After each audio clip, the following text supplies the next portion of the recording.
Welcome to Samayal Food Court. Hello friends, வணக்கம் and welcome back to Samayal Food Court. இன்னைக்கு நம்ம Samayal Food Court சேனல்ல நம்ம ஒரு டேஸ்டியான ஸ்வீட் ரெசிபி தான் பார்க்க போறோம். உங்க வீட்ல மாங்காய் இருக்கா? கண்டிப்பா இந்த ரெசிபியை உங்க வீட்ல ட்ரை பண்ண மறந்துடாதீங்க. வீட்ல இருக்கக்கூடிய சிம்பிளான இன்கிரிடியன்ட்ஸ் வச்சுட்டு இந்த டேஸ்டியான டெசர்ட் ரெசிபியை கண்டிப்பா ட்ரை பண்ணி பாருங்க. இப்போ வாங்க நம்ம இந்த ஈஸியான சிம்பிளான ரொம்பவே டேஸ்டியான இந்த டெசர்ட் ரெசிபியை எப்படி செய்யறதுன்னு பார்க்கலாம். முதல்ல ஒரு பேன் ஹீட் பண்ணிக்கோங்க. பேன் ஹீட் ஆன பிறகு நான் அதில் 2 டேபிள் ஸ்பூன் ஆயில் ஆட் பண்ணியிருக்கேன். ஆயில் நல்லா ஹீட் ஆன பிறகு அதில் 1/4 டீஸ்பூன் கடுகு உளுத்தம் பருப்பு சேர்த்துக்கோங்க. நான் இன்றைக்கி 100 கிராம் மாங்காய் இது போல் தோல்லாம் சீவிட்டு நல்லா கிரேட் பண்ணி எடுத்திருக்கேன். துருவின மாங்காவை இதில் சேர்த்துட்டு நல்லா இது போல் மிக்ஸ் பண்ணி விட்டுக்கலாம். ஒரு 2 நிமிஷம் இது போல் வதக்கினா போதும்.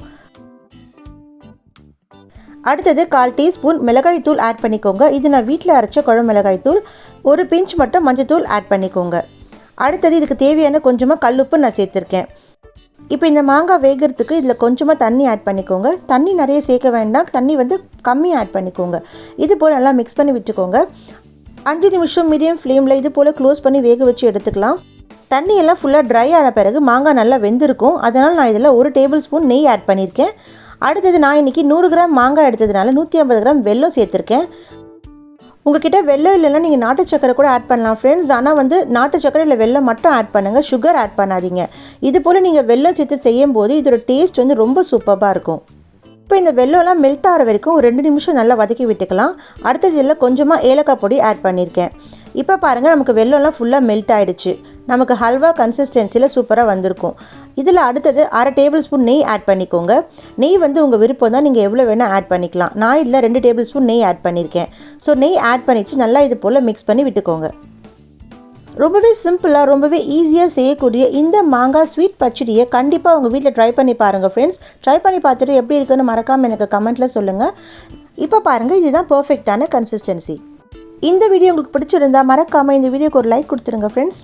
கடைசியாக இது மேலே கொஞ்சமாக வேப்பம்பூ ஆட் பண்ணிக்கோங்க. இந்த தமிழ் புத்தாண்டுக்கு எங்கள் வீட்டில் இது போல் தான் நாங்கள் மாங்காய் ஸ்வீட் பச்சடி செய்வோம். இதில் உங்களுக்கு அறுசுவையும் கலந்து இருக்கிறதுனால ரொம்பவே டேஸ்டியாக இருக்கும். அது மட்டும் இல்லை, ரொம்பவே ஹெல்த்தியாகவும் இருக்கும். நம்ம சமையல் ஃபுட் கோர்ட் சேனலில் புதுசாக பார்க்குற ஃப்ரெண்ட்ஸாக இருந்தால் மறக்காமல் அந்த ரெட் கலர் சப்ஸ்கிரைப் பட்டனை ப்ரெஸ் பண்ணிவிடுங்க. கூடவே இருக்க பெல் ஐக்கானும் ப்ரெஸ் பண்ண மறந்துடாதீங்க ஃப்ரெண்ட்ஸ். அடுத்து இந்த இன்ட்ரெஸ்டிங்கான வீடியோவில் நான் உங்கள் எல்லாரையும் மீட் பண்ணுறேன். உங்களுக்கும் இந்த வீடியோ பிடிச்சிருந்ததுன்னா லைக் பண்ணுங்க, ஷேர் பண்ணுங்க, சப்ஸ்கிரைப் பண்ணுங்க. Thank you, by.